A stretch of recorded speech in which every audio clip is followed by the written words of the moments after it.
இன்றைக்கி ஒரு வித்தியாசமான ஸ்டைலில் சிக்கன் கறி பண்ண போகிறோம். ஸோ இந்த சிக்கன் கறி பார்த்திங்கன்னா சாதம் சப்பாத்தி கூடலாம் சாப்பிட்றதுக்கு ரொம்பவே டேஸ்ட்டாக இருக்கும். ஸோ ஒரு ஃப்ரை பேனில் ஆயில் ஆட் பண்ணிவிட்டு 4 ஆனியன் 3 தக்காளி கருவேப்பிலை இது வதங்கிறதுக்கு சால்ட் ஆட் பண்ணிவிட்டு இதை நல்லா வதக்கிக்கோங்க.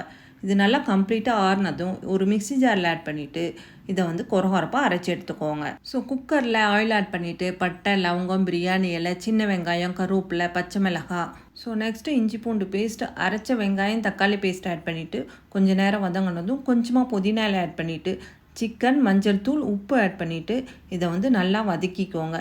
நல்லா வதங்கினதும் மசாலா ஆட் பண்ணிடலாம்.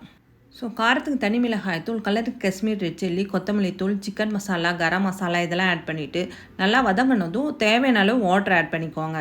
ஸோ தேவையான அளவு சால்ட் ஆட் பண்ணிவிட்டு அதை நல்லா மிக்ஸ் பண்ண பின்னாடி மூடி போட்டு மூடி வச்சுட்டு 3லேருந்து 4 விசில் விட்டு லாஸ்ட்டாக கொத்தமல்லி தலை தூட்டி இருக்குன்னா டேஸ்டான சிக்கன் கறி ரெடி.